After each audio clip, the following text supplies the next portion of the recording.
በድብደባና በስቃይ እንዲኖር ነው የምትፈልገው መሰለኝ ሳስበው። እንደዚህ አይነት ነገር ውስጥ ደግሞ እኛም ጓደኛችን ነው እንደዚህ አይነት የጥፍ ሊገባ እንደሚናፈቅ አታውቅም።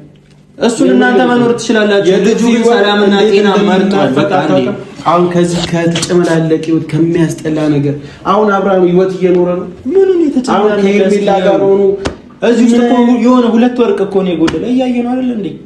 የምን የተጨመላለቀ ነገር ነው? ከዛ ከተበለሻሸ ህይወት አውጥታው ነው እዚህ ጋር እያኖረች ያለችው አይደል? እዛ ጋር እናንተ የሚያስደስታችሁ ልጁ ሲቀጠቀጥ ወይ ደግሞ ህይወቱን ስታበለሻሸው እንደዛ ስታላገጥበት ወርቆ ማየት ነው። እናንተ የተበላሸ ህይወት ማለት ነው ለነሱ ደስ የሚል የጥፍ ህይወት ከተመኛችሁለት እናንተ ኑሩት። በቃ ስለሱ አትመኙ። ስንቱ የአብርሽና የሩታን ፍቅር የሚመኝ ህይወት ነው ዛሬ ላይ መተ የጥፍ ህይወት ነው እያልክ የነበረው ገብቷል። እኔም እሱም ሁላችንም የምንመኘውን አይነት ትዳር ነበር። ያብሽና የጥፍ ህይወቱን ነው የምትመኙለት ማለት ነው። አንተ ምንም የምታውቀው የጥፍ ህይወት አብሽና ሩታ ዛሬ ላይ ምን አሳልፈው እንደመጡ ምን አይነት ዋጋ እንደከፈሉ ለፍቅራቸው አንተ ምንም የምታውቀው ነገር የሚገባ ነገር ስላልሆነ ነው። እኛ ደግሞ ያንን ፍቅር ማለት ነው እኛ ነን በድግምት የሰው ቤት ገንጥሎ መግባት በህግ እንደሚያስጠይቅ ካለማወቃችሁ የተነሳ ዛሬም በአደባባይ የምትለቁትን ቪዲዮ በፍጹም አስረግጣችሁ የምታውቁ አይመስለኝም። ቤተሰብዬ ዜናችን እንደቀጠለ ነው። የበተን ምልክቷን በመጫን አዳዲስ መረጃዎች እንዲደርሳችሁ ስል እኔም በአክብሮት እጠይቃለሁ።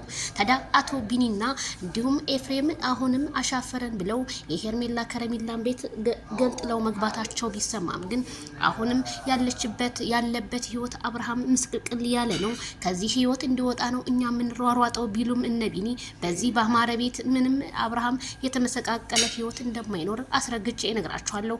ሄርሜላ ከረሜላ ከቤት አብርሃምን ይዛ ተሰወረች። በጣም ጀግና፣ በጣም እኔ ምን እንደምል አላቃችሁም። በቃ ማነጋገሪያ ነው ሶሻል ሚዲያውና ቲክቶኩን የሆነችው።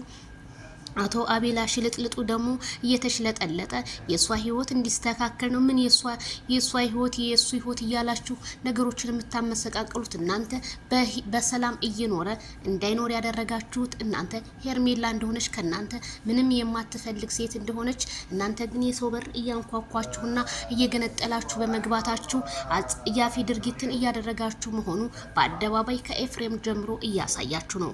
ኤፍሬም በነገራችን ላይ የወንድሙን ሰላምና ጤንነት የማይፈልግ እንደሆነ በአደባባይ አሳይቶናል። ይሄም ማለት ያልተማረ ሰው ልክ እንደ ኤፍሬም ነው።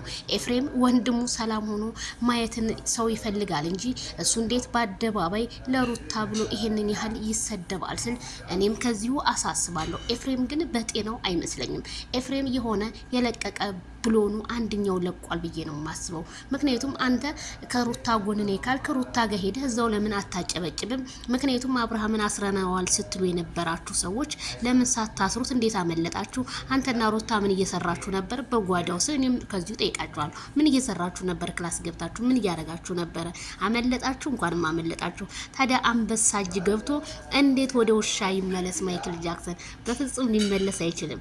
እናንተ ዛሬም ታለሳላችሁ፣ ነገም ታለሳላችሁ። እመኑ ነው የምላችሁ። ማይክል ጃክሰን ሄርሜላ በቃ የሆነ ቦታ ውስጥ ከተዋለች። በቃ ከቤት ራሱ ደግሞ ጀግንነቷ ከቤት ማስወጣቷ ነው የገረመኝ። በቃ ከቤት ነው የደበቀችው። አረ ሄርሜላ እኔ እውነት አሁን ባገኝሽ ግንባርሽ ላይ ነበር የምሸልምሽ። ካልዳኔ ሙት በጣም ትችያለሽ። አስለቀሻቸው እኮ ምን ታረጋላችሁ? መቼም ማንሽ ማርቲ የሆነ እንጀራ ስትሽ ከበሯ አታባሪያቸው እንዴ? ለውሾቹ አባሪያቸው እንጂ መኪዬ እጅ በደረት ሚኪን እንደዚህ የምትጨቀጭቁት ሚኪ ምን ያርጋችሁ እንዴ? ውሻ መቼም ወደ አሸነፈው ነው የሚሮጠው። በቃ ያሸነፈውን ነው ዋ እያለ የሚጮህ። እናንተም እንደዛ ሚኪ ላይ አትጩሁበት። ሚኪ እኮ ምን ያርጋችሁ? በቃ ተፋቱት እንዴ። እህቱ ደግሞ ጀግና ናት። ጀግና ታሪክ ሰርታለች። አንበሳ ብዬሻለሁ ሄርሚዬ። አይ ማይክል ጃክሰን አረናፈቀን ሄርሚዬ እንደው በቃ አርጊልን።